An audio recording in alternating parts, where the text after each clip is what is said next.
Assalamualaikum warahmatullahi wabarakatuh. Halo semuanya, kembali lagi bersama Bu Afi di mata pelajaran fisika. Kali ini Bu akan membahas mengenai bab berikutnya, yaitu tentang induksi magnetik. Nah, pada bab ini kita mempelajari mengenai gejala-gejala kemagnetan. Dan kalian harus tahu bahwa pelajaran tentang kemagnetan ini kita masih belum lepas dari yang namanya listrik, ya. Jadi listrik dan magnet itu adalah satu kesatuan yang tidak bisa dipisahkan. Jadi nanti masih agak nyinggung-nyinggung nih tentang materi listriknya gitu. Nah, untuk induksi magnetik ini ya itu pertama kali dijelaskan pada hukum Ørsted.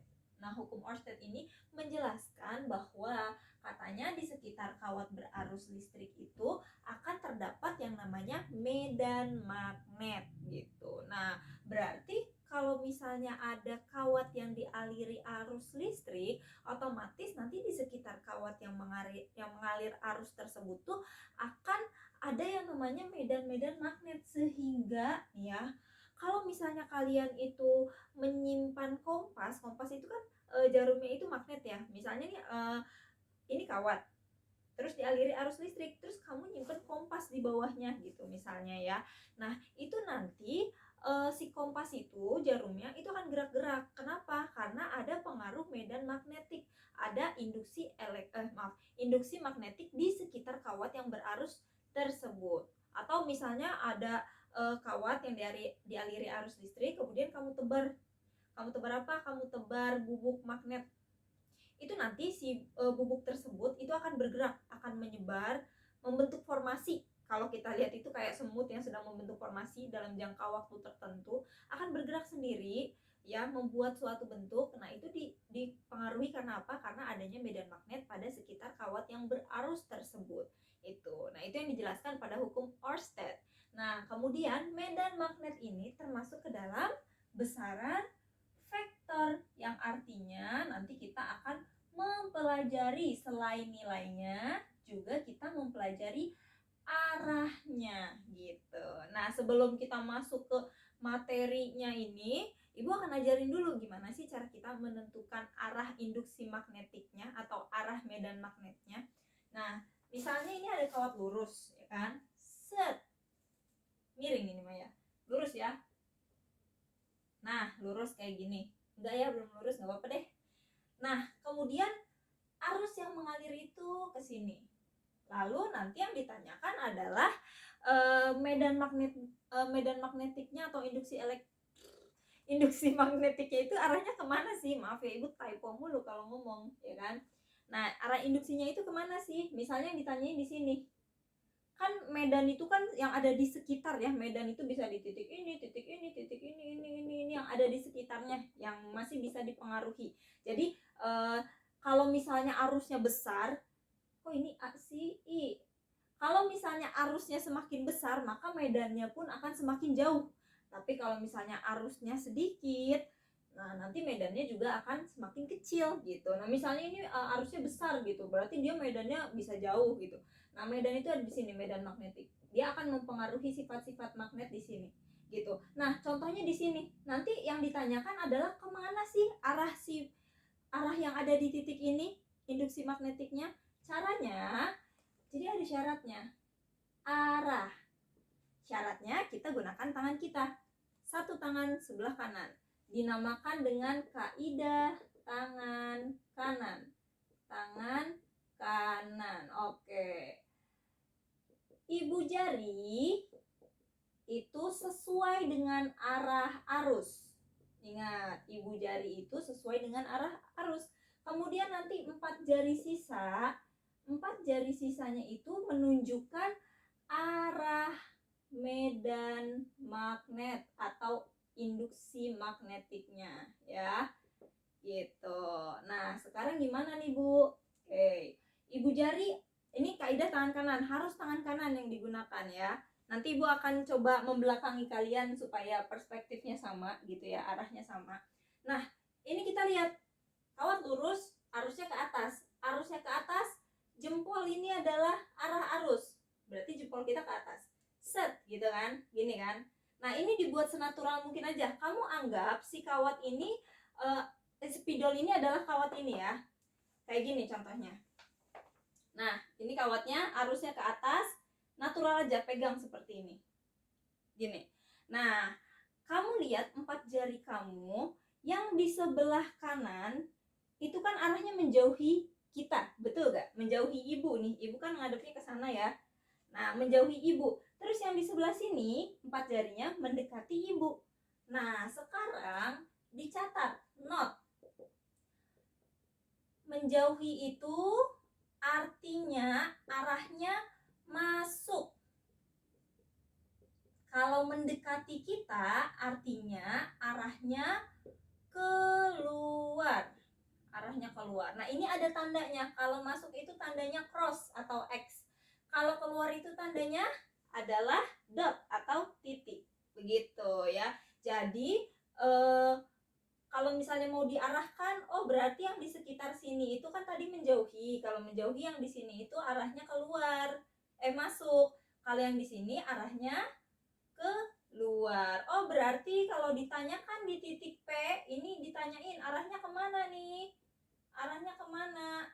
Berarti arahnya itu adalah keluar. Maaf, arahnya keluar. Terus kalau misalnya ditanyain di titik sini, misalnya di titik Q ini arahnya kemana? Q arahnya kemana? Kamu jawabnya arahnya adalah masuk, begitu. Nah, ini baru menentukan arahnya saja ya. Ini masih salah satu contoh. Nah, sekarang coba kalau misalnya kayak begini gimana, Bu? Kalau misalnya kawatnya tiduran, itu kan tadi berdiri, kawatnya tiduran, terus arusnya ke sini ceritanya. Ini arusnya. Sekarang anggap aja spidol ini adalah kawat, ibu membelakangi kalian, kemudian ini adalah arah arus jempol. Digenggam. Yang atas menjauhi itu artinya masuk. Kalau masuk berarti dia cross. Terus yang bawah mendekati itu keluar. Kalau keluar berarti dia di sini dot. Kemudian nanti ditanyakan di titik P, itu arahnya kemana? Kamu berarti jawab, ini arahnya kemana? Jawabnya keluar. Kalau ini di titik Q ditanyakan arahnya kemana? Berarti ini arahnya adalah masuk. Bisa ya? Bisa ya? Coba sekarang kalian catat sendiri kalau misalnya dia ke sini, arahnya gimana? Kalau misalnya ke sini, arahnya gimana? Cross sama dotnya ya. Silahkan kalian explore sendiri. Oke, nah ini untuk arah. Nah, sekarang untuk persamaan matematisnya itu seperti apa? Menentukan nilainya itu seperti apa? Jadi, kalau misalnya kita lihat bentuk-bentuk kabel itu kan kompleks ya, macam-macam. Kabel itu kan ada yang lurus aja, terus ada yang nanti berupa lilitan, ada yang bentuknya lingkaran, ya. Nah, itu ternyata kalau misalnya kita mau nentuin induksi magnetiknya, itu rumusnya beda, tidak sama. Nah, di sini ada 4 jenis. Yang pertama ada induksi magnetik atau B besar. Jadi induksi magnetik itu lambangnya adalah B besar ya. B besar di sekitar kawat lurus. Oke, kita bahas pertama yang lurus dulu. Untuk kawat lurus itu ada 2 persamaan. Jadi persamaan yang A itu kalau misalnya panjangnya berhingga. Panjang berhingga itu artinya kita masih bisa mengukur. Maksudnya masih terukur panjangnya. Apakah dia 2 meter, apakah dia 15 meter, apakah dia 10 meter, itu masih panjang berhingga ya. Nah, kalau untuk panjang berhingga kita pakai persamaan matematisnya seperti ini. Misal kayak gini, ini kawat lurus, terus ini ada I-nya, otomatis akan ada induksi magnetik, akan ada B gitu kan. Misalnya ditanyakan di titik ini, nilai B-nya berapa, induksi magnetiknya berapa nih gitu. Nah, sekarang untuk persamaannya B sama dengan mu 0 kali I per 4pi dikali A. Oke, I ini adalah arus, A itu adalah jarak dari titik yang diminta menuju ke kawatnya. Nah, ini adalah A. Kemudian mu 0 nya itu adalah permeabilitas ruang hampa. Oke, ini tetapan, nilainya tetapan. Kalau tetapan berarti dia udah pasti tetap nilainya segini, yaitu adalah 4pi dikali 10 pangkat min 7 tanpa satuan ya. Nah, biasanya pi-nya itu buat ngabisin yang ini nih ya. Ngabisin ini kan ada persamaan pi, nanti bakal habis karena dia di mu nolnya ada pi-nya. Kecuali nanti yang lingkaran sama yang ini gitu ya. Oke. Nah, udah nih, ini silahkan kalian catat juga. Nah, kemudian lanjut lagi ke sini. Nah, kalau misalnya dia yang berhingga atau yang bisa terukur si kawatnya, itu nanti kita proyeksikan seperti ini. Ini ibu hanya penurunannya aja ya. Dari mana sih dapatnya ada cos 1 dan cos theta 2? Nah, ini dari sini. Ini theta 2, misalnya ini theta 1 gitu. Jadi nanti ketika kalian lihat yang berhingga, theta 1 dan 2-nya ada di sini. Terserah ini mau 1, ini mau 2 sama aja sebenarnya ya. Theta 1, theta 2. Nah, tapi kalau misalnya Bu di buku saya, Bu, saya lihatnya pakainya sin, bukan cos. Misalnya ini bukan cos, Bu. Di bawahnya ini adalah sin. Beda ya, Bu ya? Tidak beda, tapi sama. Nah, yang membedakan itu adalah kalau misalnya dia sin, yang diketahui sudutnya itu yang di sini. Ini Bu pakainya alfa ya. Alfa 1, alfa 2 biar nggak ketukar. Nah, kalau misalnya pakainya alfa, maka kamu pakainya sin. Kalau yang diambilnya dari sini, tergantung soal sebenarnya. Nanti kalau di soal sudutnya yang diketahui di sini, pakailah yang sin. Kalau di soal yang diketahuinya yang di sini, sudutnya pakailah yang cos gitu ya. Nah, kemudian setelah itu selanjutnya yang kedua, yang B. Ini untuk yang A. Yang B itu panjang tak berhingga. Tak berhingga itu artinya sudah tidak terukur lagi, tidak terdefinisikan lagi ya. Udah terlalu panjang gitu. Nah, sekarang bayangkan kalau misalnya kawatnya itu panjang banget ceritanya nih, panjang banget. Kemudian diminta medan magnet atau induksi magnetik di titik P gitu kan. Misalnya ini titik P-nya. Nah, itu kalau misalnya kita mau tarik garis seperti ini, saking panjangnya kawatnya, itu kan pasti nanti sudut yang terbentuk itu sangatlah kecil, betul? Sangat kecil, maka dianggap sudutnya itu atau tetanya itu adalah 0. Nah, kalau tetanya 0, cos 0 sama cos 0, wait, ini sepertinya ditambah ya. Ini ditambah, maaf, bukan dikurang. Coba bentar, ibu lupa soalnya.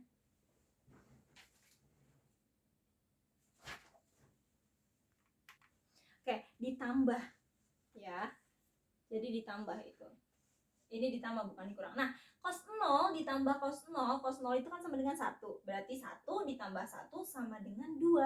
Ya, 1 ditambah 1 sama dengan 2. Maka persamaan ini Ibu pindahin. B sama dengan mu 0 dikalikan I per 4 pi A. Cos 0 itu tadi 1 ditambah 1. Maka ini B sama dengan 2. 2-nya kita pindahin ke depan. 2 mu 0 kalikan I per 4 pi dikali A. Maka ini bisa kita perkecil jadi 1 per 2 mu 0 I per pi dikalikan A. Maka dapatlah persamaan ini ya. Mu 0 kali I per 2 pi kali A. Ini sebenarnya adaptasi dari persamaan ini sama aja. Tapi karena dia tak hingga, maka sudutnya 0, maka jadilah seperti ini persamaannya ya. Sama, A-nya itu adalah jarak dari titik P, titik yang diminta menuju ke kawat. I-nya itu adalah arus, I-nya itu adalah arus, mu 0-nya itu adalah tetapan yang besarnya sekian, dan B-nya itu adalah besarnya induksi magnetik atau medan magnetnya ya. Paham sampai sini? Untuk contoh soal nanti setelah Ibu jelasin semua. Nah, ini untuk kawat lurus ya. Kemudian yang kedua, kita membahas mengenai induksi magnetik pada kawat melingkar. Kalau tadi kawatnya lurus, untuk arahnya juga kita udah belajar ya. Tadi itu arahnya seperti yang awal Ibu ajarin. Nah, kalau sekarang kawatnya melingkar.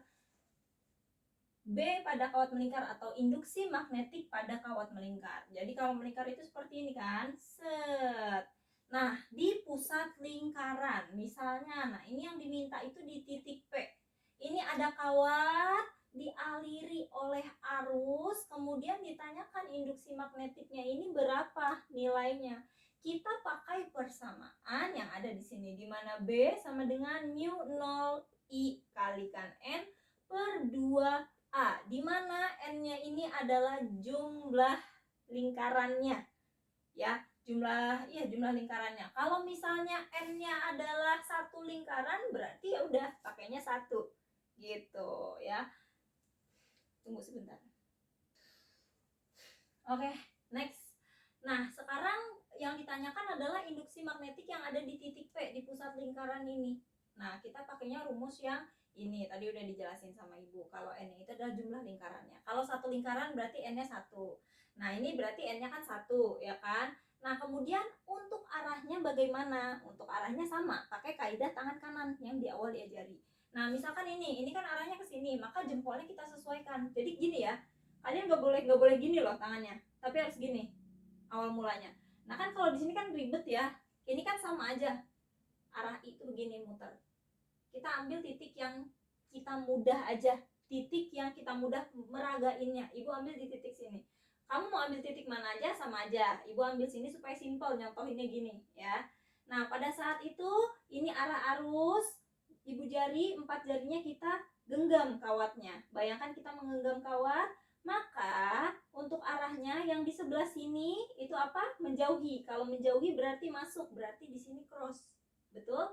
Nah, berarti di sini itu mendekati jarinya. Kalau mendekati berarti arahnya keluar. Kalau keluar berarti di sini dot. Maka yang di titik B sudah pasti arahnya cross, sudah pasti arahnya masuk. Maka nanti arahnya itu adalah masuk. Arahnya itu adalah masuk.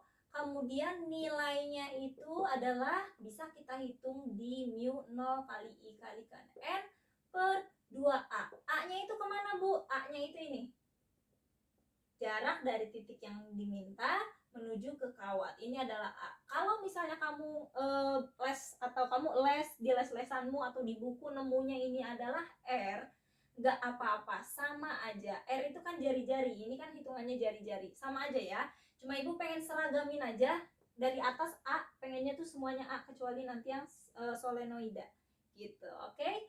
Nah ini kalau kasusnya satu lingkaran. Tadi kan N disebutkan jumlah lingkarannya ya. Nah sekarang kalau ternyata begini gimana nih? Ah ternyata begini.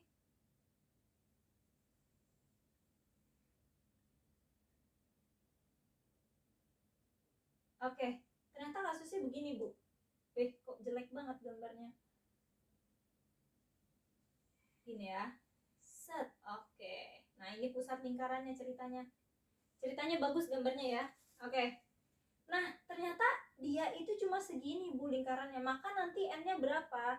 Nah kita lihat, ini kan lingkaran. Lingkaran itu kan 360 derajat, betul? 360 derajat, ini 90 derajat. Berarti 90 derajat per 360 derajat itu sama dengan 1/4. Betul nggak ya?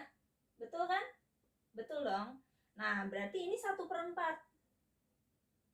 Kalau ini 1/4 berarti ini adalah 3/4-nya ya. Berarti yang ada di gambar ini adalah 3/4-nya. Atau kamu bisa kayak gini, 360 derajat, ini kan 90 derajat, berarti ini sisanya adalah 270 derajat. Ini 270 derajat, itu sama dengan 3/4 ya. Kayak gini. Nah, berarti N-nya di sini Ibu kasih tahu bahwa N-nya adalah 3/4. Oh, berarti untuk nilainya itu adalah mu 0. Maaf. Nilainya itu adalah B sama dengan 3/4 mu 0 dikalikan I per 2A. Gitu ya. Paham ya sampai sini? Kemudian kalau misalnya apa sih namanya? Jadi gini nih. Nah, kemudian misalnya arahnya ke sini itu sama kayak yang tadi yang di sini. Itu I-nya ke sini, silakan kalian cari tahu sendiri arahnya kemana yang ada di titik ini, di titik P ini.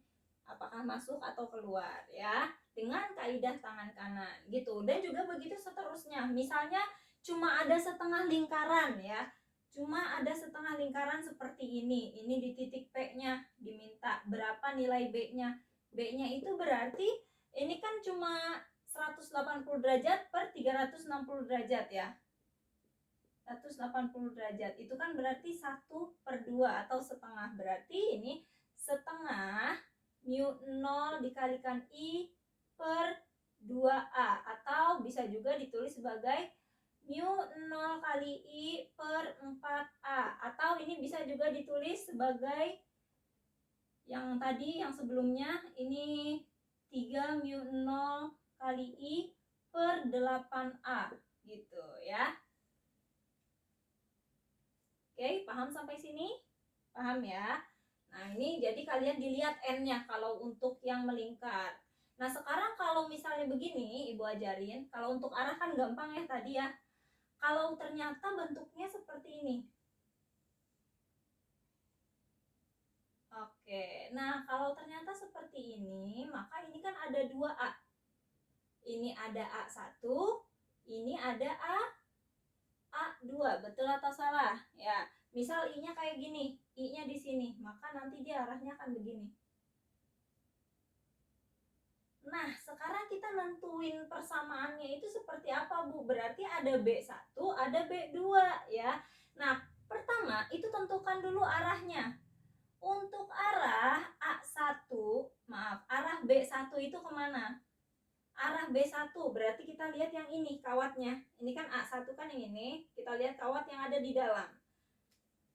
Ini ibu jari ke arah sini, ke arah kiri, kemudian ini kita pegang, maka yang ada di titik ini adalah, lihat ya, yang ada di titik mendekati kita berarti arahnya keluar. B1-nya keluar. Kemudian kita lihat B2-nya. B2 itu yang ini.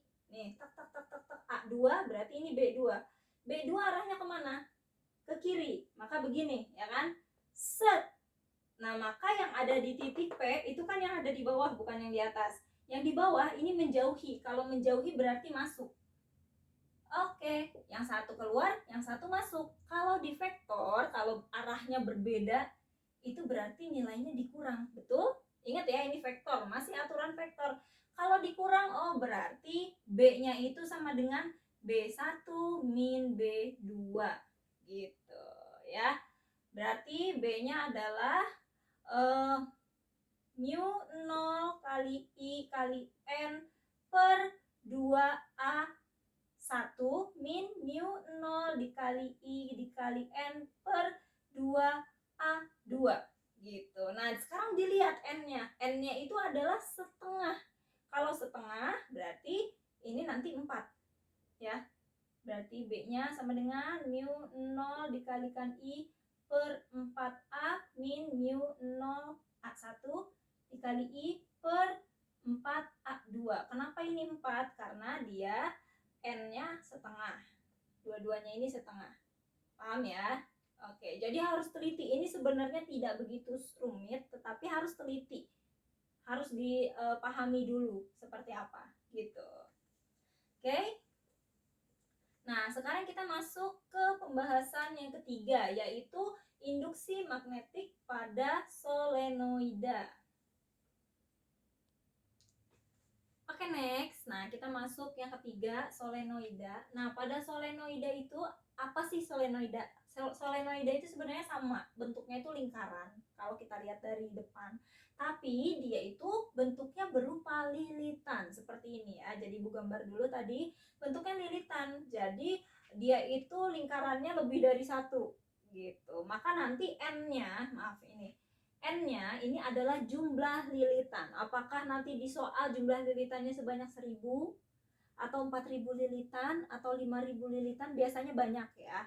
Nah, sekarang untuk menentukan nilainya itu B sama dengan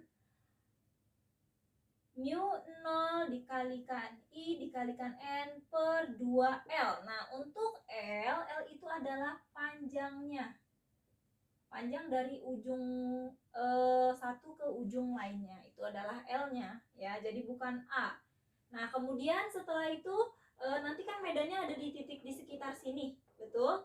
Misal ditanyakan begini di sini. Nah, sekarang ditanyain arahnya. Misal titik P ini kan nilai, ini nilai. Arahnya kemana nih? Arahnya kemana? Nah, sekarang untuk kaidah tangan kanannya itu ada upgrade khusus untuk solenoida. Jadi untuk 4 jarinya itu kita arahnya arus, kebalikannya. Nah, untuk ibu jari itu nanti arah kutub utara. Maka kita bisa lihat di sini. Ya. Ini ada sumber tegangan ini positif, ini negatif, maka arusnya pasti mengalir dari positif ke negatif, ya kan? Ini adalah I-nya. Nah, sekarang kamu lihat 4 jari ini mengarahnya ke I. Kita lihat dia jalannya kemana? Dari sini ke belakang, kemudian ke depan, terus ke belakang lagi, ke depan lagi, dan begitu seterusnya. Maka kalau kita bayangkan itu kan seperti ini ya. Set, set kalau ibu tulis. Betul nggak? Ya, ujungnya seperti ini.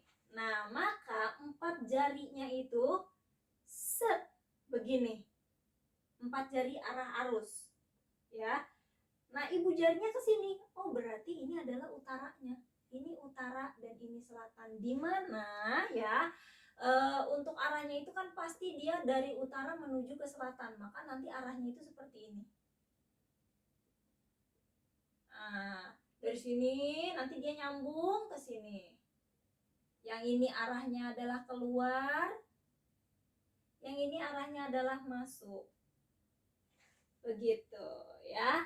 Nah, jadi ibarat kata ini tuh apa sih yang silinder ini tuh ceritanya kawatnya. Kawatnya dililit batang besi dililit kawat, kemudian nanti medan magnetnya itu seperti apa. Nah, itu jadinya seperti ini. Paham ya? Ini untuk solenoida. Ingat, mu0-nya itu tetapan, I-nya itu nilai arus, N-nya itu banyak lilitan, dan L-nya itu panjang dari ujung solenoida ke ujung satunya gitu. Oke. Nah, yang terakhir ada hukum B atau induksi magnetik pada toroida. Nah, kalau toroida itu juga sama. Toroida itu adalah solenoida yang disambungkan. Jadi bentuknya lingkaran. Jadi begini bentuknya. Kayak kerupuk. Maaf kalau gambar ibu kurang bagus. Nah, ini namanya toroida. Jadi kalau untuk toroida, induksi elektromagnetik yang kita cari nilainya itu yang ada di tengah. Jadi di tengah lilitannya. Nah, ini adalah P-nya. Ya, maka B-nya itu mengikuti persamaan yang ada di sini. Mu0 dikalikan I dikalikan N per 2pi kali A. Nah, kalian harus perhatikan bahwa A-nya itu adalah gini. Jadi nanti kalian akan ketemu gambarnya itu begini. Aduh, ibu susah nih gambarnya, gimana ya? Bismillah. Bentar dulu deh, ibu gambar dulu.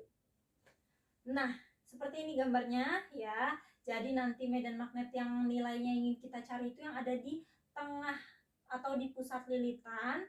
Kemudian untuk A-nya, A itu adalah jarak dari titik pusat yang ada di luar lilitan menuju ke pusat yang ada di dalam lilitan. Ingat, dari sini ke sini itu adalah A. Jadi bukan dari sini ke sini atau dari sini ke sini ya, tapi ini ke sini. Itu A. Nah, jika seandainya A-nya tidak diketahui nilainya, yang diketahui adalah R1 ini dengan ini, maka kalian silahkan gunakan cari A-nya dengan rumus ini ya. Ini dinamakan jari-jari efektif. Kalau yang R1 ini kan jari-jari yang ada di dalam. Ini jari-jari yang ada di luar. Kalau A-nya jari-jari efektif. Bisa dicari dengan persamaan ini ya. Gimana N-nya itu sama jumlah lilitan, I-nya itu arus, mu0-nya itu ini. Kemudian nanti A-nya itu adalah jari-jari efektif ya. Paham sampai di sini? Oke, kita akan menuju ke subbab berikutnya.